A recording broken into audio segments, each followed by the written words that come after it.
Essa expressão vai ser a temática de hoje. Os reinos vêm e vão. Vamos dizer? Os reinos vêm e vão.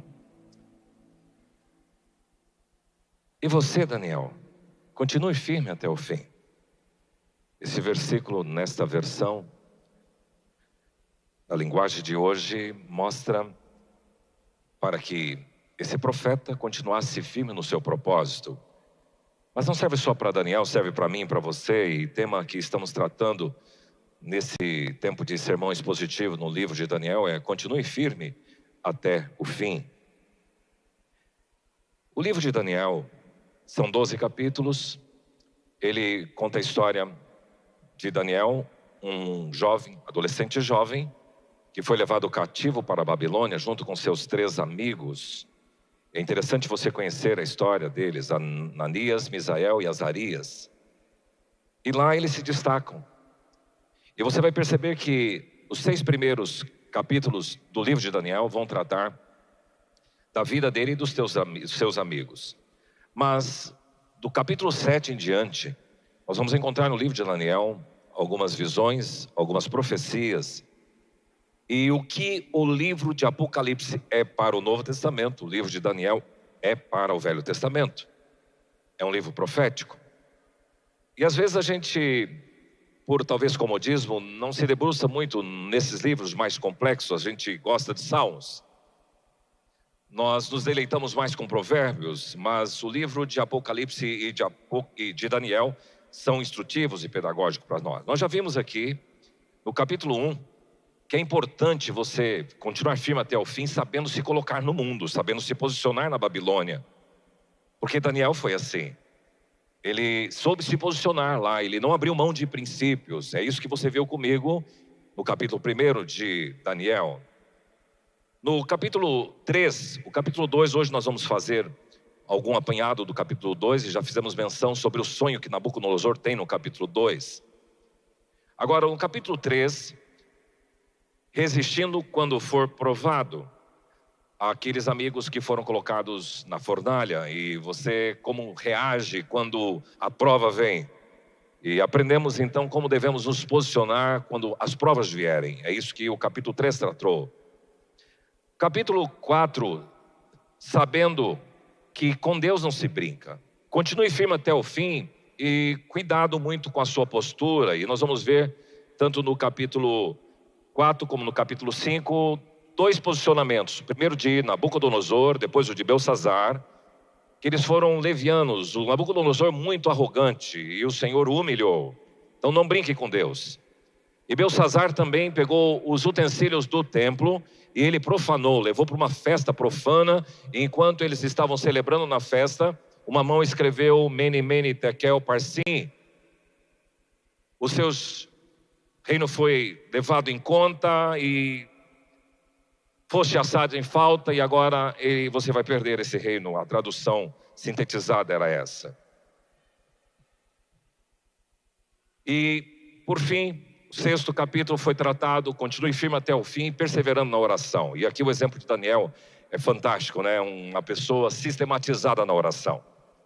E a gente tem desafiado você porque oração é disciplina espiritual. Então você não tem uma predisposição natural a orar, você precisa exercitar a oração.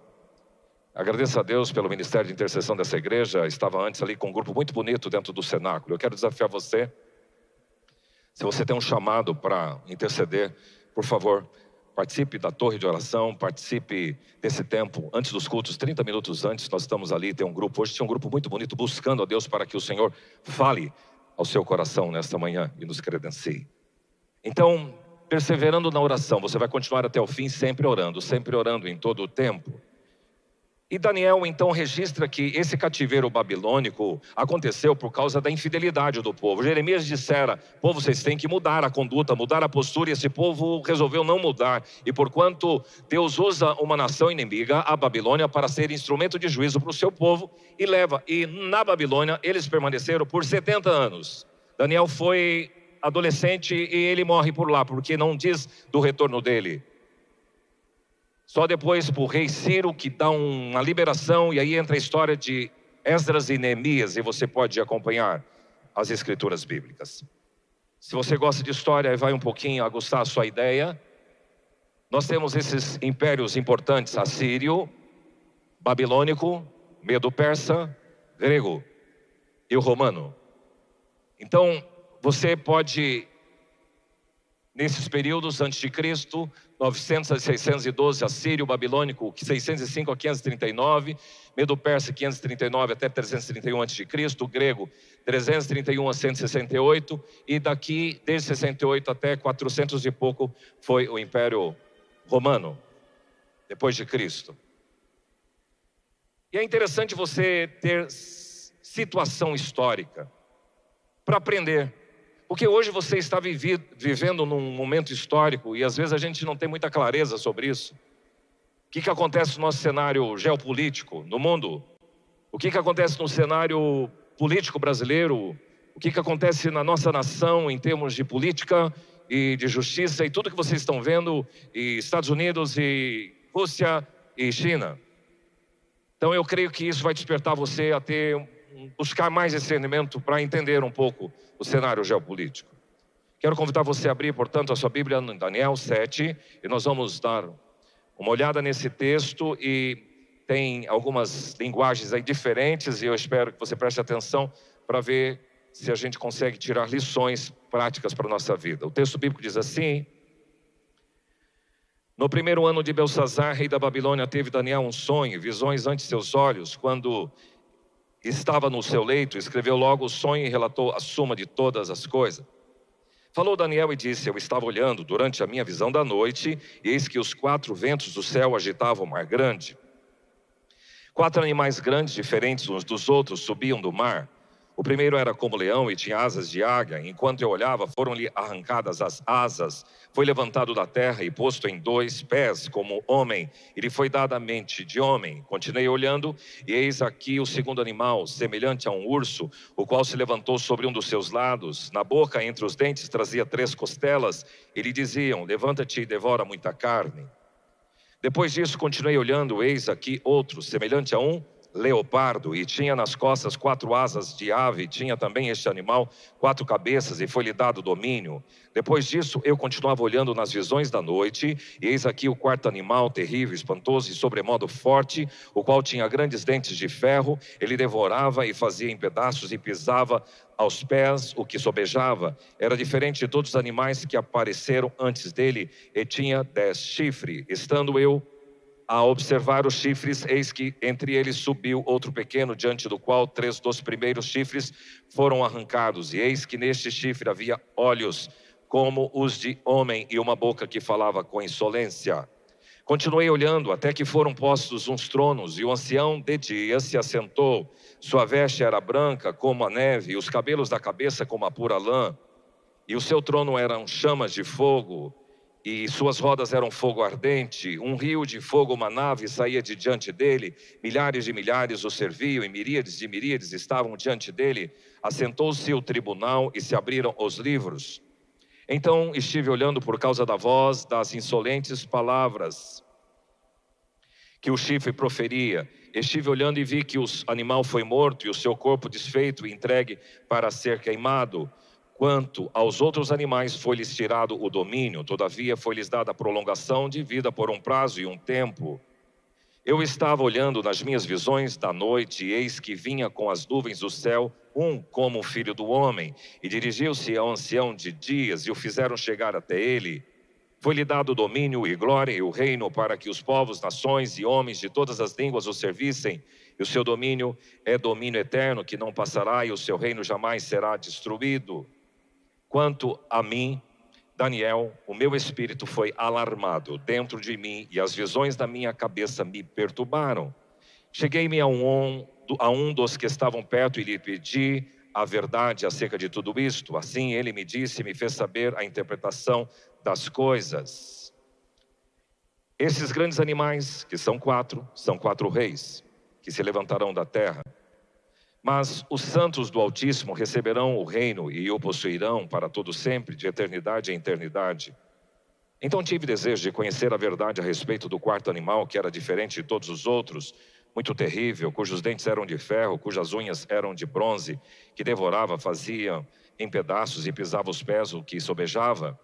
E também a respeito dos 10 chifres que tinha na cabeça e do outro que subiu, diante do qual caíram 3 daquele chifre que tinha olhos e uma boca que falava com insolência e parecia mais robusto do que os seus companheiros. E eu olhava e eis que esse chifre fazia guerra contra os santos e prevalecia contra eles.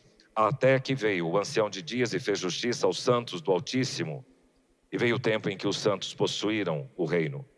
Então ele disse: o quarto animal será um quarto reino na terra, o qual será diferente de todos os reinos, e devorará toda a terra, e a pisará aos pés e a fará em pedaços. Os 10 chifres correspondem a 10 reis que se levantarão naquele mesmo reino, e depois deles se levantará outro, o qual será diferente dos primeiros e abaterá a 3 reis, proferirá palavras contra o Altíssimo, magoará os santos do Altíssimo e cuidará em mudar os tempos e a lei. E os santos lhe serão entregues nas mãos por um tempo, 2 tempos e metade de um tempo, mas depois se assentará o tribunal para lhe tirar o domínio, para destruir e consumir até o fim. O reino e o domínio e a majestade dos reinos debaixo de todo o céu serão dados ao povo dos santos do Altíssimo. E o seu reino será eterno, reino eterno, e todos os domínios o servirão e lhe obedecerão. Aqui terminou o assunto. Quanto a mim, Daniel, os meus pensamentos muito me perturbaram, e o meu rosto se empalideceu, mas guardei essas coisas no coração. Pai, nos ajude a, de forma clara, sábia, proclamar teu recado nesta manhã, em nome de Jesus. Amém. Contraste ou paralelismo entre o capítulo 2 e capítulo 7. No capítulo 2, Nabucodonosor tem um sonho e Daniel interpreta. É uma grande estátua e vocês podem ver um pouco dessa imagem, mas a ideia é de que a cabeça de ouro representa a Babilônia, peito e braços de prata, o Medo Persa, ventre e coxas de bronze, Império Grego, os pernas de ferro e os pés de ferro e barro, Império Romano. No sonho de Daniel, você vê 4 animais, e aí estão eles. Primeiro, um leão com asas de águia. Segundo, com um urso levantado de um lado, representando o Império Medo-Persa, o leão babilônico. O leopardo com 4 asas, 4 cabeças, o Império Grego. E o animal terrível, um monstro, o Império Romano. Esta é a ideia tanto do capítulo 2 como o capítulo 7, e há profundo paralelismo entre esses dois. O que Deus está descortinando para esse homem na Babilônia, sem ter noção nenhuma do que está pela frente, apenas pela profecia, o Senhor revela tudo o que vai acontecer na história. Claro que nós não vamos entrar aqui nos pormenores de todas essas profecias, o que significa essa roda, o que significa isso, nós vamos dar uma visão panorâmica, porque existem algumas formas de interpretar a escatologia ou de escolas escatológicas, que algumas são literais, algumas são simbólicas, e eu vou dar pelo menos a essência para que você consiga compreender o que Deus quer deixar de recado para nós. Daniel deixa claro quando que aconteceu esse sonho. Ele aconteceu no reino de Belsazar, aquele que depois ele interpretou aquela Mene Mene Tekel Parsim.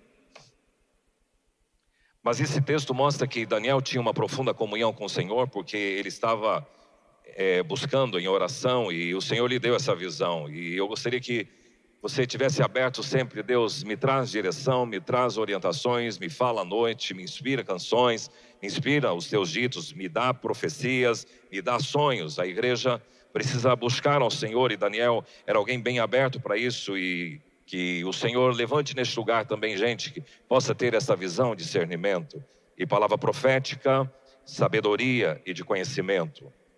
E o Senhor traz um panorama histórico para Daniel, e eu quero pensar em 4 partes desse capítulo, do versículo 1 ao 8, quero dizer sobre a natureza passageira dos reinos, do versículo 9 a 12, a visão do trono eterno de Deus, do versículo 13 a 14, o domínio, a glória e o reino do Filho do Homem, e do versículo 15 a 28, a vitória certa dos santos do Altíssimo.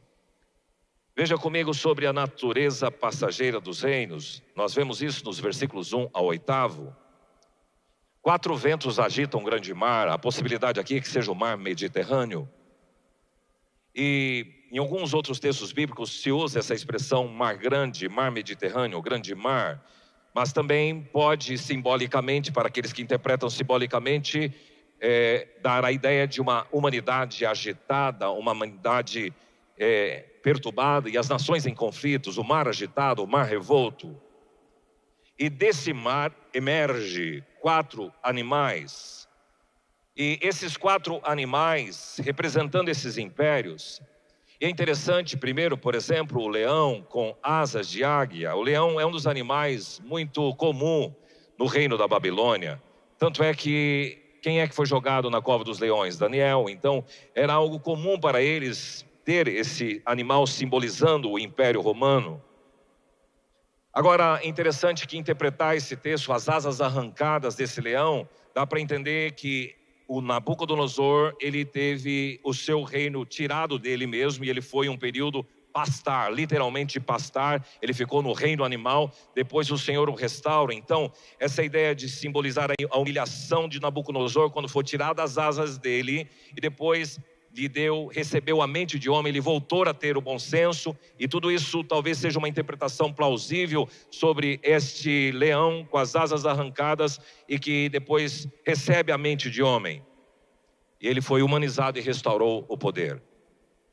O segundo animal, o urso levantado de um lado com 3 costelas na boca, simbolizando o Império Medo-Persa. O urso, ele é forte, ele é pesado e ele é voraz. As 3 costelas, os estudiosos entendem que são 3 reinos que o próprio Império Medo-Persa conquistou. A Lídia, o Egito e a própria Babilônia foi subjugada por esse Império Medo-Persa. E eles, Medo-Persas, eram conhecidos pelo poderio militar e uma força esmagadora, e devora muita carne. Por isso que essas 3 costelas na boca desse urso, o império expansionista e muito violento era o Império Medo-Persa. O leopardo com 4 asas e 4 cabeças. O leopardo, ele é veloz, ele é ágil. 4 asas por velocidade multiplicada, e 4 cabeças de visão de autoridade ou multiplicidade de liderança. E o texto diz que foi-lhe dado o domínio, foi-lhe dada a autoridade concedida sobre um vasto território e de grande alcance. Assim aconteceu com o Império Grego, através de Alexandre o Grande. Achei interessante porque, historicamente, tem um filme que fala sobre as conquistas de Alexandre o Grande. Ele era não muito grande, ele era muito jovem quando começou, mas foi um grande conquistador. E ele expandiu, e de forma assim inacreditável, ele tomou posse de várias nações. E talvez os 4 cabeças seriam os generais, que chamavam-se Cassandro, Lisímaco, Ptolomeu e Seleuco, que foram os generais de Alexandre. E o 4º animal terrível, ele se chama espantoso, terrível. E alguém diz que ele é um monstro, porque dentes de ferro e 10 chifres. É um animal sem paralelo na natureza, você não vai encontrar alguma coisa assim. O dente de ferro, a força destrutiva e implacável, devora, olha a expressão, devora, despedaça e esmaga este império romano. E interessante que este império tinha 10 chifres, poderes ou reis derivados do império. E lá no meio da história, você vai ver nesse capítulo de que um desses 10 chifres cresce um pequeno chifre e desbanca 3. E tem olhos de homem e boca de arrogante, ou boca arrogante. É entendido como um líder com poder histórico e presente ou futuro, e que se levanta, como qualquer poder que se opõe contra as pretensões do Senhor. As possibilidades históricas para interpretar esse chifre que cresce é Antíoco Epifânio, que foi alguém do 1º século antes de Cristo. Outros entendem que é o papado romano, outros entendem que é o anticristo que se manifestará, mas a ideia é de que sempre haverá alguém que se opõe aos santos do Altíssimo, e vocês vão ver isso. Esse monstro simboliza o Império Romano. Agora, quando pensamos sobre esta ideia da natureza passageira dos reinos, nós estamos dizendo que os reinos vêm e vão, e todos esses se foram. Onde estão a Babilônia, a Grécia, a Pérsia e Roma hoje? O Império Babilônico ele durou 87 anos, o Medo-Persa 208 anos, o grego 185 anos, o Império Romano durou 503 anos, mas o que é deles hoje? Hoje todos eles são arqueologia, história e vestígios. E o que é recado para nós hoje é que os reinos vêm e vão. Há uma natureza passageira de todos os reinos, e nos dias atuais, quem é que está na hegemonia? Como está esse cenário geopolítico, a posição dos Estados Unidos, a posição da China, da Rússia, da Ucrânia, as potências mundiais, as quedas de braço. Quem são os poderosos do mundo atual que você poderia elencar? Trump, Putin, Zelensky, Macron, Xi Jinping da China, Benjamin Netanyahu, Bibi, Kim Jong, Coreia do Norte, Maduro, Milei, Luiz Inácio Lula da Silva, Alexandre de Moraes. Esses são talvez alguns homens que se arrogam serem poderosos. E onde estão aqueles que foram destaques no mundo que já passou? Gorbachev, que vocês pegaram, Hugo Chávez, Margaret Thatcher, Mandela, Churchill, John Kennedy, Stanley, Hitler, Getúlio Vargas, Juscelino Kubitschek e por aí afora. Tive o privilégio de participar de uma conferência em Dallas no início do ano, e nós fomos na capital de Dallas, chama Austin, e lá tem um Capitólio semelhante ao que tem em Washington, D.C. E lá é um Capitólio, é um lugar muito bonito, é algo assim surreal. Você anda naquele prédio e é bem suntuoso, muito lindo, e você vê a galeria de todos aqueles que foram os governadores do Dallas, ou do Texas, de Texas. Onde está o poder destes? Passageiro. O que precisamos entender que um dia vai se ouvir: caiu a Babilônia, caiu os reinos, e se constituirá um outro reino. O reino do mundo se tornou do nosso Senhor e do seu Cristo, e ele reinará pelos séculos dos séculos. As nações são consideradas, diz o profeta Isaías, como um pingo que cai de um balde e como um grão de pó na balança. Então, para de arrogância, para de soberba e para de ficar olhando de forma amedrontada sobre todas essas coisas de cenário e vendo eles se trucidarem, porque vai cair. A segunda lição, dos versículos 9 a 12, é a visão do trono eterno de Deus. E aqui tem alguns personagens, o Filho do Homem e o Ancião de Dias. O Ancião de Dias, ele aparece 3 vezes na Bíblia, e as 3 vezes são neste capítulo, mas parece aqui é uma representação de Deus o Pai. E o texto descreve: sua veste era branca como a neve e os cabelos da cabeça como a pura lã. E há uma linguagem aqui simbólica que vai ressaltar a pureza, a santidade, a sabedoria e a autoridade desse ancião de dias.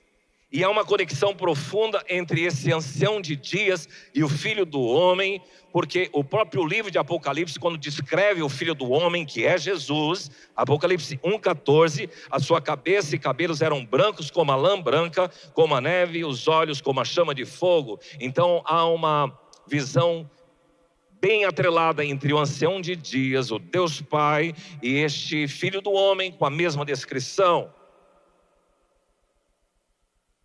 O trono de Deus, o texto diz que foram postos uns tronos. A palavra aqui está no plural e tem 2 interpretações, a interpretação judaica e a interpretação cristã. Na interpretação judaica, esses tronos são simbólicos, representam a autoridade divina ou tronos preparados para que anjos participem do julgamento. Na tradição cristã, a interpretação é de que eles podem aludir aos santos ou aos apóstolos que também se assentarão para julgar com Cristo, conforme Coríntios 6, 2 e conforme Apocalipse 24. Vi também tronos e nestes sentaram-se aqueles aos quais foi dada a autoridade para julgar. Então a ideia do trono de Deus aqui está trazer o juízo à mente das pessoas. E esse juízo final envolve Deus, mais outras pessoas ou outras autoridades a quem ele vai delegar. Se assentou. A ideia de majestade, de trono, de governo e de domínio indica que Deus assumiu o trono como juiz, iniciando o julgamento dos reinos dos homens. É uma imagem de autoridade absoluta. Você já entrou na sala de alguém importante, de um governador? Você já entrou na sala de alguém com autoridade, de um juiz? E é interessante que aqui parece que é esse enredo. É uma instalação de tribunal, é uma imagem de autoridade absoluta, e ele aparece ali como juiz supremo, soberano e eterno. E o texto diz que o trono dele era chamas de fogo, e as suas rodas eram fogo ardente. O fogo simboliza um trono de juízo, porque o fogo ele purifica, é um trono de santidade, de glória, de poder e presença. E ali vem um juízo imparcial. Meus irmãos, deixa eu confessar uma coisa. Há muitos anos atrás, eu ainda menino, mamãe está aqui hoje comigo, e meu pai faleceu cedo, teve uma causa na justiça, nós quase perdemos tudo. E eu nunca vi uma justiça tão morosa para resolver as situações. E desde os meus 11 anos de idade, eu fiquei assim, com profundas restrições com relação à justiça e o direito. E agora ainda mais escandalizado estou no nosso país, quando há parcialidade, mas o trono de Deus não é assim, é implacável. A ideia do fogo é esta, e testifica quando o salmista, justiça e juízo são a base do trono de Deus, e adiante dele vai um fogo que lhe consome os inimigos em redor.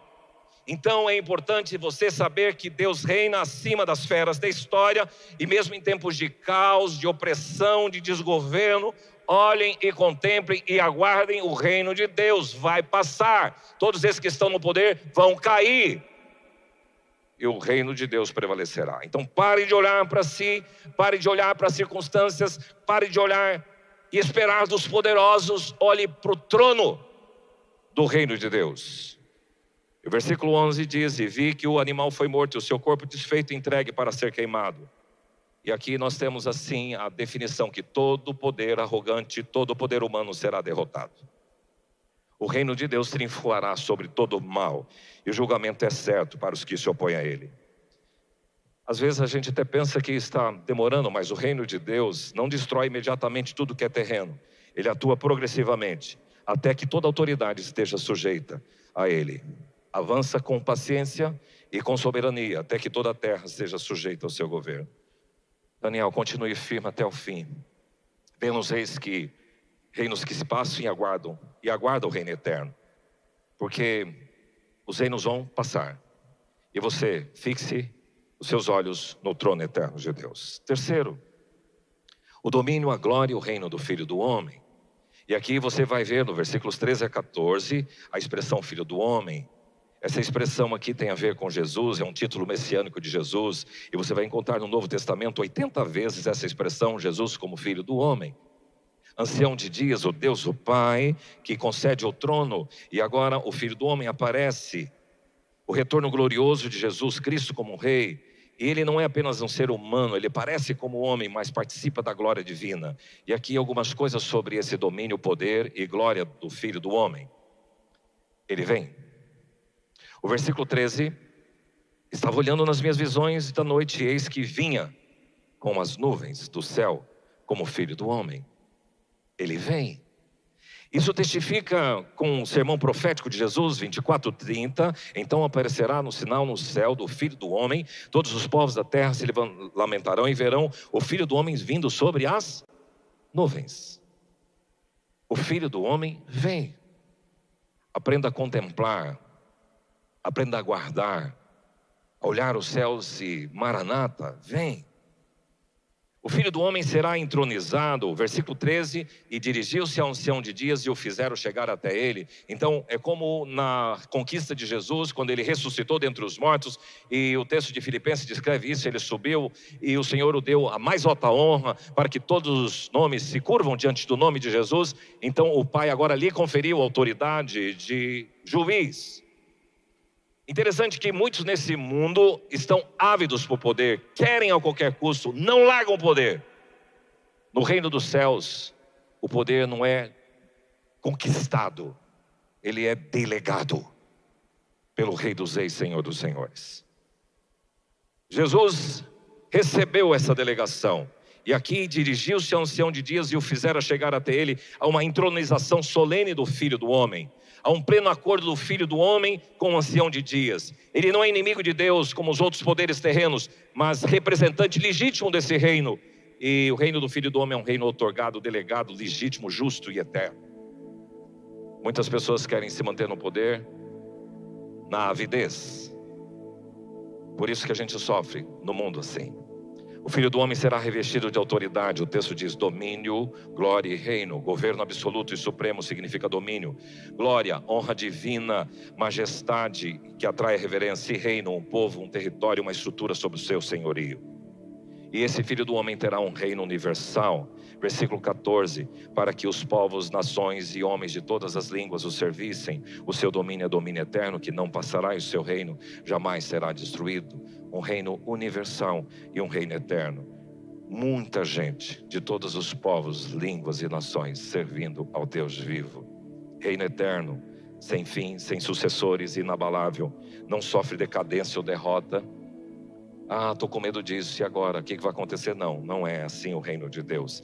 E é indestrutível. Nenhum inimigo poderá derrubar o reino de Deus. Essa é a profecia. E por fim, continue firme até o fim, vendo que os reinos que passam e aguardando o reino de Deus, pense na vitória certa dos santos do Altíssimo. Há muita coisa linda nos versículos 15 a 28, porque ao mesmo tempo que a visão é bonita, ela perturba e inquieta.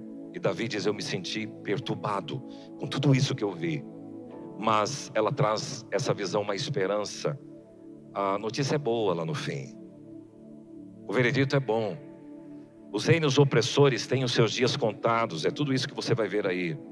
Então esses versos que descrevem a agressividade, reinos que se levantam contra os santos do Altíssimo, parece que até uma pseudo-vitória desse povo, mas não é o fim. O fim, os santos do Altíssimo receberão um reino tranquilo. O versículo 22, até que veio o ancião de dias e fez justiça aos santos do Altíssimo. Diga para a pessoa que está ao seu lado, um dia, o ancião de dias virá e fará justiça aos santos do Altíssimo. E você é um deles. Quanto ao tempo, por um tempo, 2 tempos e metade de um tempo. Período literal, seriam 3 anos e meio. Período simbólico, na história tivemos vários momentos em que os cristãos e os santos do Altíssimo foram perseguidos. Mas a ideia é de que existe um período limitado para o sofrimento. Segundo, o poder do mal tem prazo de validade. Terceiro, persevere na fé, os santos vão herdar o reino de Deus. O juízo de Deus mudará o cenário, e os santos do Altíssimo herdarão o reino eterno. Os reinos vêm e vão. Muita coisa para falar em pouco tempo, mas a mensagem e o recado essencial dessa manhã é que você olhe para o mundo, e às vezes você fica perturbado com tantas coisas acontecendo, mas Deus, Ele está no controle da história. Portanto, pode dizer, cuidado com você, com aqueles que estão no poder e querem poder a qualquer custo. Que o Senhor possa trazer ao seu coração nesta manhã uma mensagem de esperança, e você possa pensar no reino eterno. E nesse particular, quero que você encerre essa mensagem pensando: o que seria um mundo ideal para você? Acordar animado, motivado, sem problemas de coluna, sem problemas de açúcar, já ter que tomar um café restrito. Mas você imagina aquelas frutas lindas num banquete, os passarinhos cantando, um lugar tranquilo, tudo funcionando, as pessoas rindo, as pessoas alegres, as famílias se entendendo. Vamos pensar topicamente isso. Você trabalhando com alegria, não tem praga na lavoura, o teu trabalho rende, você gosta de servir as pessoas. Imagina um reino utópico. Se quiser pensar nisso, lembre de C.S. Lewis nas Crônicas de Nárnia. Mas a feiticeira, ela vem para destruir o reino de Aslan, o rei, o leão Aslan. Mas a feiticeira tem prazo contado. As adversidades têm prazo contado. E que você olhe para o reino eterno que o Senhor prometeu a você. Pai, nesta manhã, nós aqui estamos diante desse cenário de Daniel, descrito há muitos anos atrás, fazendo uma cronologia histórica sobre o que vai acontecer no mundo. Muitas coisas já se passaram aqui. Falta se cumprir o reino dos santos do Altíssimo. Por isso que o Senhor possa ter neste lugar pessoas que estejam vinculadas ao Filho do Homem, a Jesus Cristo, porque o reino dele é justo, o reino dele é alegria, é paz, é gozo no Espírito Santo. Que seja assim, que todos aqui estejam cientes de que esse mundo passa. Os reinos vêm e vão, mas o reino do Senhor é eterno. Louvado seja o teu nome, em Cristo Jesus. Amém.